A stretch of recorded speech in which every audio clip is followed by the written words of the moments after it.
Nama saya Andi Nurhanifah Rofifaha dari kelas PTIKA Angkatan 2020. Nah, pada video kali ini saya membuat untuk memenuhi tugas mata kuliah komunikasi data yang diberikan oleh Ibu Ayu Triwardani SPD MPD. Nah, di sini saya akan menjelaskan mengenai multiple access. Nah, langsung saja kita masuk ke materi. Yang dimana multiple access dapat didefinisikan sebagai suatu metode untuk menggunakan kanal secara bersamaan. Nah, multiple access berfungsi untuk mengatur penggunaan kanal oleh user sehingga memiliki komunikasi yang bebas interferensi. Nah, yang kedua, menyalurkan beberapa informasi secara serentak dalam satu kanal. Dan yang terakhir, efisiensi kanal. Selanjutnya, yaitu ada sistem duplexing. Nah, di mana sistem komunikasi duplex atau duplex merupakan sistem komunikasi dua arah yang memungkinkan penggunanya untuk mengirim dan menerima informasi secara bersamaan. Jenisnya yaitu ada half duplex dan yang kedua ada full duplex. Selanjutnya kita masuk ke teknik duplexing yang terdiri dari dua. Yang pertama ada frequency division duplex yang dimana menyediakan dua band frekuensi yang berbeda untuk tiap user, yaitu forward channel dan reverse channel. Dan yang kedua ada time division duplex yang dimana menyediakan waktu yang berbeda untuk membedakan forward channel ataupun reverse channel. Selanjutnya ada sasaran utama dalam teknik multiple access. Terdiri dari dua. Yang pertama ada strategi multiplexing, di mana bagaimana sirkuit-sirkuit individu digabungkan ke dalam spektrum radio sehingga memungkinkan banyak user dapat akses secara simultan. Nah, yang kedua ada channel assignment. Bagaimana user diberikan sirkuit secara spesifik sesuai dengan kebutuhan. Selanjutnya ada jenis multiple access, terdiri dari tiga. Yang pertama ada frequency division multiple access atau biasa disingkat FDMA. Yang kedua ada time division multiple access atau biasa disingkat TDMA. Dan yang ketiga ada code division multiple access atau disingkat CDMA. Oke, langsung saja kita bahas satu-satu dari jenis multiple access. Yang pertama ada frequency division multiple access, yang dimana menempatkan setiap user pada kanal frekuensi yang berbeda. Kanal frekuensi ini disediakan berdasarkan permintaan user yang menginginkan layanan. Nah, adapun karakteristik dari frekuensi division multiple access, yang pertama ada pembagian kanal berdasarkan pembagian frekuensi. Yang kedua,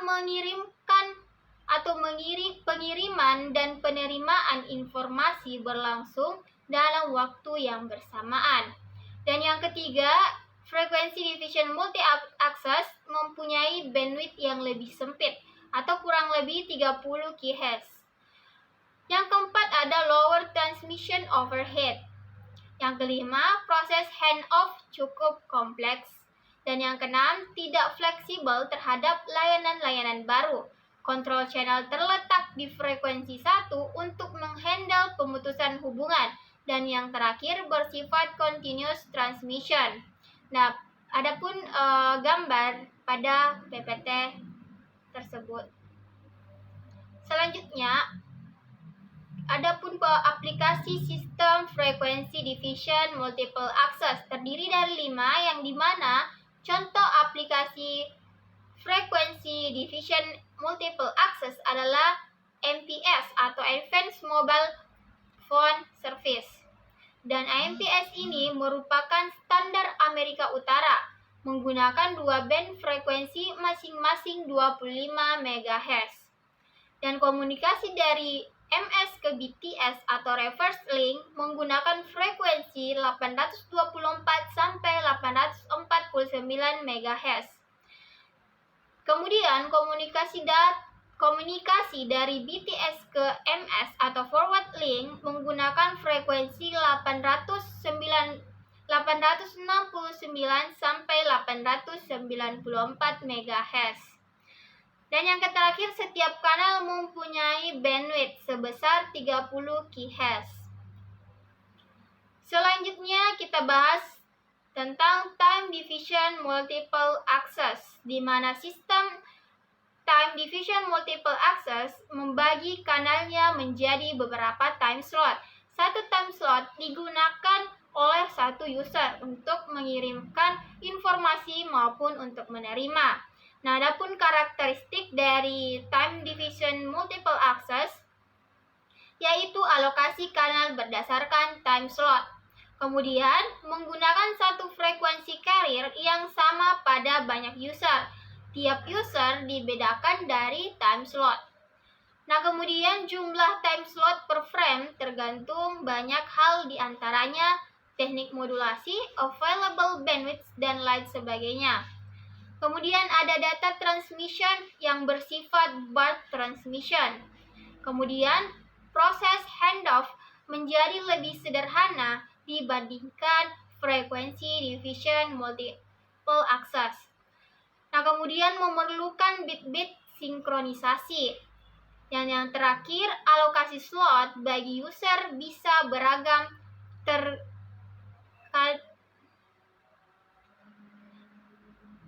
tergantung pada kebutuhan traffic dari user. Selanjutnya ada aplikasi sistem dari time division multiple access. Yang contoh dari aplikasinya yaitu Global System for Mobile Communication. Nah, Global System for Mobile Communication ini merupakan standar Eropa menggunakan dua band frekuensi masing-masing 25 MHz. Komunikasi dari MS ke BTS atau reverse link menggunakan frekuensi 890 sampai 915 MHz. Kemudian komunikasi dari BTS ke MS atau forward link menggunakan frekuensi 935 sampai 960 MHz. Kemudian setiap kanal atau carrier mempunyai bandwidth sebesar 200 kHz. Nah, bandwidth 25 MHz dibagi menjadi 120 carrier. Setiap carrier dialokasikan 8 time slot. Selanjutnya ada kode division multiple access, yang dimana semua pada user kode division multiple access menggunakan frekuensi carrier yang sama dan waktu pengiriman yang serempak. Setiap user memiliki kode pseudo-random yang berbeda dan saling ortogonal satu sama lain. Adapun karakteristiknya yaitu user pada sistem kode division multiple access menggunakan frekuensi yang sama. Sistem duplexing dapat menggunakan time division duplex maupun frekuensi division duplex. Kemudian meningkatnya jumlah user pada kode division multiple access akan menaikkan tingkat noise secara linear. Kemudian performasi sistem akan berangsur-angsur menurun dengan bertambahnya jumlah user dan akan naik bila jumlah user dikurangi. Multipath fading akan terkurangi banyak karena sinyal disebar pada spektrum yang lebih lebar. Kemudian channel data rare yang besar. Self-jamming merupakan masalah pada kode division multiple access.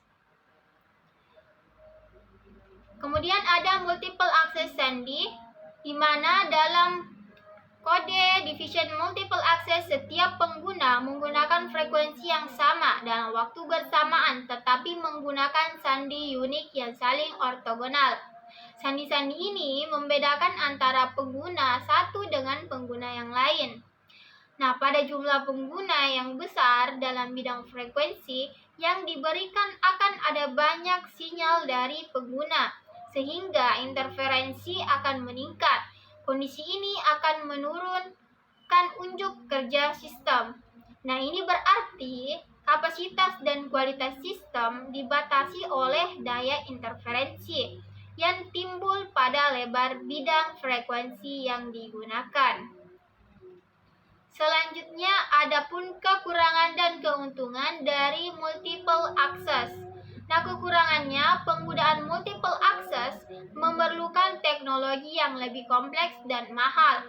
Selain itu, jika terdapat terlalu banyak pengguna dalam satu saluran komunikasi, kualitas sinyal dapat menurun dan terjadi tumpang tindih. Nah, keuntungan dari multiple access dengan menggunakan multiple access ini lebih banyak pengguna dapat menggunakan saluran komunikasi secara bersamaan. Hal ini meningkatkan efisiensi penggunaan saluran komunikasi dan mengurangi biaya. Selanjutnya yaitu di mana multiple access dapat diimplementasi pada berbagai jenis sistem komunikasi. Ya, ada 3. Yang pertama ada 5. Yang pertama ada sistem telepon seluler yang menggunakan multiple access untuk memungkinkan beberapa pengguna berbicara secara bersamaan pada waktu yang sama pada satu seluler atau sel pada jaringan. Yang kedua ada jaringan komputer juga menggunakan multiple access untuk memungkinkan beberapa pengguna mengakses sumber daya jaringan yang sama secara bersamaan. Selanjutnya yang ketiga ada sistem komunikasi satelit yang dimana multiple access digunakan untuk memungkinkan beberapa pengguna mengirimkan data secara bersamaan melalui satu satelit. Dan yang keempat ada sistem radio taktis yang merupakan sistem komunikasi yang digunakan oleh militer untuk komunikasi dengan medan perang atau dalam medan tempur. Kemudian yang terakhir ada sistem navigasi global atau biasa dikenal sebagai GPS yang dimana menggunakan multiple access pada sistemnya untuk memungkinkan beberapa pengguna mengakses sinyal satelit secara bersamaan. Baik, kesimpulan dari materi multiple access dapat meningkatkan efisiensi penggunaan saluran komunikasi dan mengurangi biaya, namun juga memerlukan teknologi yang lebih kompleks dan mahal. Selain itu, terlalu banyak pengguna dalam satu saluran komunikasi dapat menurunkan kualitas sinyal dan menyebabkan tumpang tindih. Baik, mungkin itu saja yang bisa saya jelaskan. Mohon dimaafkan bila ada kekurangan. Thanks for watching. Assalamualaikum warahmatullahi wabarakatuh.